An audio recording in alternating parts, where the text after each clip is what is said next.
Alright students, I just wanted to make a quick video on Djikstras algorithm, and not to be confused with Lenny Dykstra, who was a great baseball player for the Mets and Phillies, but he's got his own problems right now. You can Google it. I think he might be in jail. Anyway, it's this guy, Edgar Dijkstra. He was from Holland. He was Dutch, and he came up with this very cool algorithm that I think is awesome for basically optimizing distance. So this is actually the algorithm that's used in a lot of mapping systems that we use today, like Waze and Google Maps and things like that. It's basically a way to figure out the shortest distance between 2 points. So we have all these points here, and I've labeled them A, B, C, D, E, F, G, and we could think that, say, they're locations or houses or cities or whatever it is, and there's roadways between them, and we could think about this as a graph, and it could be a weighted graph. So we could weight each of these lines based on, like, say, travel time from A to B and B to E and B to D. And so let's say these are the weights. So A to B would be one of the fastest times because it's a 1, and it has nothing to do with really distance. Like, there could be, traffic, or, a power line's down in the road or something like that, and you can't get through, so it's really slow to go this way. So this is exactly what those mapping software applications use. So how we're going to do it is we're going to set up this table with all of the vertices in this column here, and then we look for the shortest distance from A. So if we're thinking about, like, say we want to get from A to G, and what is the shortest distance to go? Now you can go ahead and, like, guess and check your way and see if you can figure it out. That's going to take you a while, but this algorithm that Dijkstra came up with is pretty unique. All right, so let's take a look at how Dijkstra's algorithm works. So what we're going to do is we're going to just fill in this table. So we have the shortest distance from A. We're going to fill in this column. These are all the vertices. And we're going to also fill in the previous vertex. So the vertex we were at right before we get to whatever vertex we're going to. So the nice thing is this is going to tell us the shortest distance to all the vertices from A. But I want to find the shortest distance all the way to G. So if I'm at A, I've traveled 0. I'm not going anywhere. So I'm going to fill in all of the rest of these with infinity, just because that's a really large number, and I'm going to reduce it over time. So we're going to see this. I'm going to just fill in this table as we go. So if I'm at A, I can go to B or C, and then it's just going to be one, whatever these are, 1 minute or 1 unit, whatever this is, 1 mile, whatever the weight is for this graph. And this one's going to be 4. So I'm just going to fill in my table, and I'm also going to keep track of the vertices I visited, so you'll see. So I'm at A, I'm going to label that,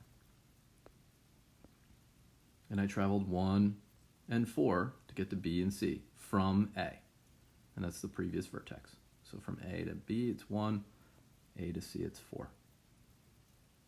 Then how Dijkstra's algorithm works is it's known as a greedy algorithm. So we're going to actually try and optimize this as we go. And so I'm going to start with the smallest of these, which is B, and I'm going to go to that node or vertex next. So I'm going to start at B. So if I'm at B, I can go to E or D. Now I've already traveled 1 to get to B, so I could think about it like, to get to E, I'm going to go a total of 7. Or to go to D, I'm going to travel a total of 4. It's just going to be the 1 plus the 3. So let's go ahead and mark that down. So I've visited A, and now B is the next one I'm visiting. So I'm going to mark that on my graph. And to get to D, it's 1 plus 3. Or 4. And to get to E, it's 1 plus 6, or 7.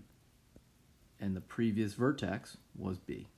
So it's just 1 plus 6 to get to E, 1 plus 3 to get to D, and the previous vertex was B. So the next one I'm going to visit is actually C. And the reason is, even though that these are tied at 4 and 4, I'm just going to work my way down the list. So I'm going to start at C. So C is the next vertex I'm going to visit. So I mark that down, keep it on my list. So from C, I can either go to D or to F. Now at C, I've already traveled 4 units.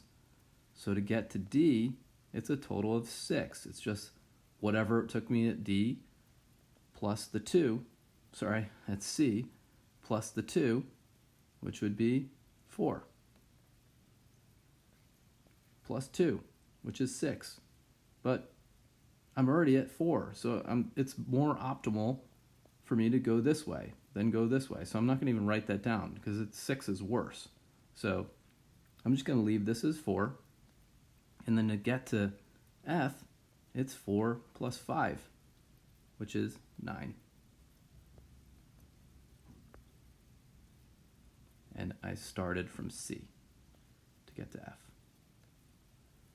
All right, next one. Where do I have to go from here? Well, I'm going to go to D, because that's the next one on my list. So if I'm at D, I can either go to E or F. I'm not going to travel to any of these other nodes that I've already visited, so I'm only going to go to E or F. So if I'm at D, I've gone 4 units. Remember, I traveled this way, which was the optimal path to D. So to get to E, it's going to be a total of 6, right? It's just this path. Or if I want to get to F, it would be this, which would be 8. So let's go ahead and write those down. 4 plus 2 is 6, and I'm now leaving from D. 6. 4 plus 4 is 8, which is better than what I had before. I had 9 from C. So since 8 is a little better, I'm just going to use that one. And that's leaving from D. Okay, next on my list is E. So I have to start from E. E is here. So I can go to either F or G from E. Okay, so if it's taken me 6 units to get to E, it'll take me 2 units to get to F. Well, I already have 8 here. I could leave this as 8 and D, right? Because that would be basically this path.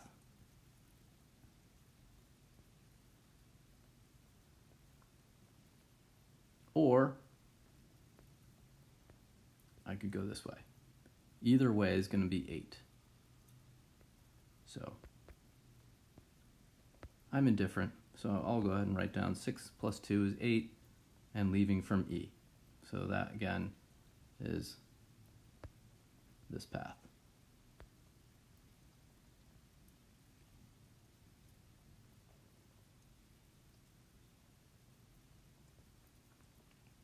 Six plus 2.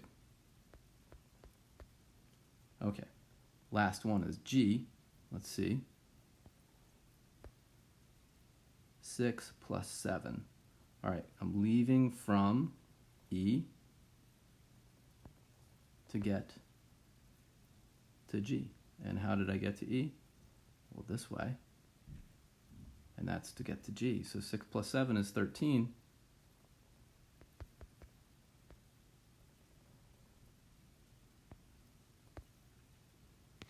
And I'm leaving from E.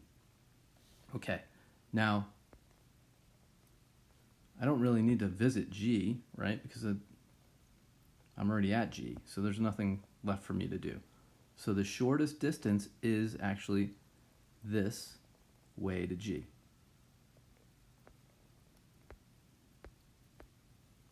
Now the nice thing about this is this table basically shows me my map, right? Because if I'm starting here at G, where was I before G? E, which that's that. And then from E, where was I before E? D. Well, that's this way. And then from D, where was I before D? B. That's over here. And then from B, I was at A. So that shows me the shortest distance. Like, for example, if I wanted to see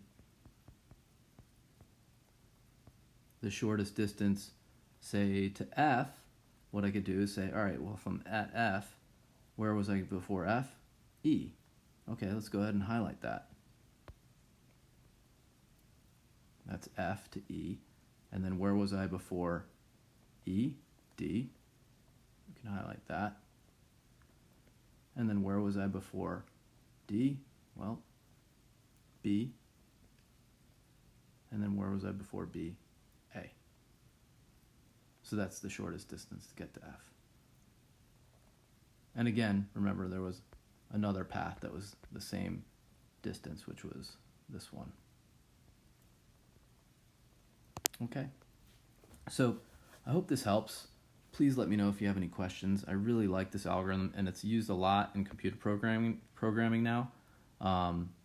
So you'll probably see it if you go into any sort of computer science applications in your near future.